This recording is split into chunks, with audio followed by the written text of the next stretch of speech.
جہاں تک تعمیرات کی بات ہے نا، تو یہ عمارت 8 پہلوؤں والی عمارت ہے اور اس کا ہر پہلو 66 فٹ طویل ہے۔ اس کی تعمیر کا آغاز 685 عیسوی میں شروع ہوا اور 691 میں 6-7 سال میں جگہ پوری ہوئی، اور بنو امیہ نے اس کی تعمیر کے اوپر بہت بڑی رقم خرچ کی۔ ملک مصر سے جتنی آمدنی آتی تھی 7 سال کی آمدنی یہیں خرچ ہوتی رہی۔ اس گنبد کی تعمیر میں 2 بڑے بڑے تابعین حضرات کا نام بھی آتا ہے۔ ایک تو بہت مشہور ہے، رجاء ابن حیات، عالم دین ہیں، حضرت عمر ابن عبدالعزیز رحمۃ اللہ کے ہم نشین ساتھی ہیں، اور دوسرے تھے یزید ابن سلام۔ ان دونوں نے بڑی ایمانداری کے ساتھ، دیانتداری کے ساتھ، بڑے شوق اور لگن کے ساتھ اس کی تعمیر میں حصہ لیا، اور ایک بہت عظیم تعمیر تھی۔ جب یہ تعمیر پوری ہو گئی، ان کے پاس 1 لاکھ دینار، سونے کے 1 لاکھ سکے بچ گئے۔ انہوں نے خلیفہ کو خط لکھا، یہ پیسے بچ گئے کیا کروں؟ انہوں نے کہا یہ آپ دونوں کی محنت، دیانتداری کا انعام ہے، آپ رکھ لیں۔ انہوں نے کہا خدا کا خوف کرو، یہ جگہ تو ایسی ہے کہ ہم اپنے گھر کی چیزیں بیچ کے وہاں لگائیں، بجائے یہ کہ ہم اس سے پیسے لیں کہ ہم اللہ کا گھر بنا رہے ہیں، ہم ایک ایسی عظیم چیز میں اس سے پیسے وصول کریں۔ یہ جگہ تو ایسی ہے کہ ہم اپنے گھر کی چیزیں بھی وہاں لگائیں، یہ نہیں چاہیے ہمیں۔ تو خلیفہ کا حکم آیا، اچھا ایسا ہے کہ ٹھیک ہے، اس کو پھر پگھلا کے اس کے گنبد کے اوپر پھر مل دو۔ تو گنبد جو آج بھی چمکتا ہوا نظر آتا ہے، تو اس میں ان دیناروں کا سونا شامل ہے۔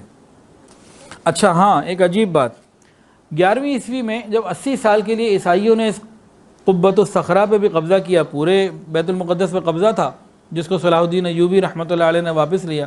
اس درمیان کیا ہوا تھا، جو بڑے بڑے پادری تھے نا، انہوں نے کیا کیا، اس قبۃ الصخرہ کے ٹکڑوں کو سونے کے عوض بیچنا شروع کر دیا۔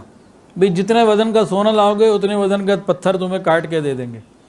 جب عیسائی بادشاہوں کو یہ خبر ملی تو پھر انہوں نے، پادریوں پہ تو زور نہ چلا، لیکن وہاں انہوں نے جو ہے نا وہ پتھر کی سلیبیں لگوا دیں کہ وہاں تک کسی کا ہاتھ ہی نہ پہنچ سکے۔ اس طریقے سے یہ معاملہ ہوا۔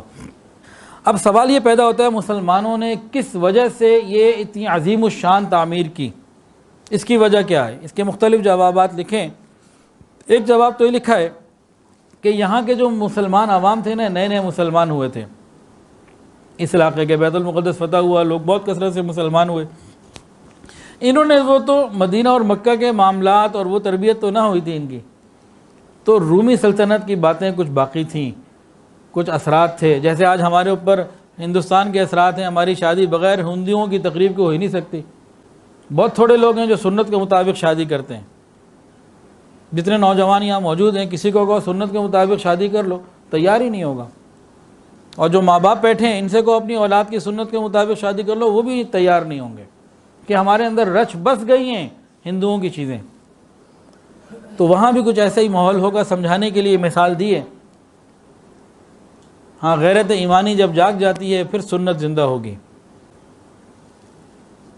ورنہ رسوم و رواج۔ تو مسلمانوں نے یہ طے کیا کہ یہاں ایک جگہ بہت اہم ہے، قیمتی ہے، مسلمانوں کا قبلہ اول ہے، تو اس کے اوپر ایک تعمیر ایسی قائم کر دی جائے جو مسلمانوں کے لیے ایک یادگار، ایک شاہکار، ایک ورثہ بن جائے۔ اور یاد رکھیں، یہ بیت المقدس کسی ایک ملک کا ورثہ نہیں، پوری امت کا ورثہ ہے۔ جتنے ممالک ہیں، جتنے مسلمان ہیں، جتنے مسلمان ممالک، جتنے دنیا میں مسلمان، یہ سب کا، یہ امت کا ورثہ ہے، کسی ایک ملک کا ورثہ نہیں ہے، یہ ہم سب کا ورثہ ہے۔ تو اسلامی تاریخ میں ایک ایسا شہپارہ ہے، تو اس کو انہوں نے کہا کہ ایسی عظیم تعمیر ہو کہ اسلام کی شان و شوکت، رعب اور دبدبہ یہ دنیا کے اوپر سامنے آئے۔ اور یہ ایک ایسی تعمیر ہے کہ ایک فرانسیسی ماہر تعمیرات نے یہ کہا کہ اس کے الفاظ ہیں کہ یہ عمارت صرف ایک تاریخی یادگار نہیں، بلکہ بنی نوع انسان کے تعمیر کردہ فن پاروں میں سے بہترین معیار کی حامل ہے، جو ہر دیکھنے والے کی نظر اپنی طرف کھینچ لیتی ہے۔ اس کا حسن اور خوبصورتی انسانی وہم اور گمان سے بہت اونچا ہے۔ ہم نے تو جو کہ دیکھی نہیں ہے، اس لیے ہم اس کے بارے میں اتنا نہیں جانتے، لیکن جن لوگوں نے دیکھی ہے وہ یہ کہتے ہیں کہ تاج محل یہ تو ایک دنیاوی محبت کی، عشق کی بات تھی، لیکن یہ اس کے پیچھے ایک خاص مقصد بھی تھا کہ مسلمانوں کی ایک عظمت کو اور شان و شوکت کو ظاہر کرنا۔ اور یہاں تک لکھا ہے کہ یہ جو قبۃ الصخرہ والی عمارت ہے، یہ دنیا کا 8واں عجوبہ ڈکلیئر کر دی جائے، وہ تمام چیزیں اس کے اندر موجود ہیں فن تعمیرات کے اعتبار سے۔ لیکن تعصب اہل یورپ کا وہ یہ کرنے نہیں دیتا، کیونکہ اس کے ساتھ اسلامی تشخص موجود ہے، ورنہ فن تعمیر کے حساب سے یہاں کوئی کمی نہیں۔ اور ولید ابن عبد الملک تعمیرات کا بہت شوق رکھتا تھا۔ مسجد نبی شریف میں اضافہ، دمشق کی تاریخی جامع مسجد اور یہ مسجد اقصیٰ، یہ ساری عمارتیں انہوں نے بنوائیں۔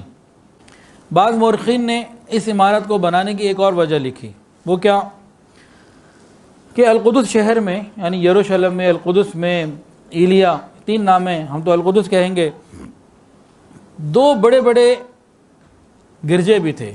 ایک کا نام تھا کنیسۃ القیامہ، ایک ملکہ تھی، اس نے 325 عیسوی میں بنوایا تھا، اور یہ بہت عظیم الشان عمارت تھی، آج بھی موجود ہے۔ اس کے علاوہ کنیسۃ المہد، ایک تاریخی گرجا بھی تھا جس پہ عیسائی فخر کرتے ہیں۔ یہ کون سی جگہ تھی؟ جہاں عیسیٰ علیہ السلام کی پیدائش ہوئی تھی۔ تو یہ 2 عمارتیں تھیں جسے دنیا بھر سے لوگ دیکھنے آتے تھے۔ تو مسلمانوں نے پھر یہ بنایا کہ بھئی ایسی چیز بنا دو کہ اس کی نظیر اس وقت کی زمین کے اوپر پھر کہیں نہیں تھی۔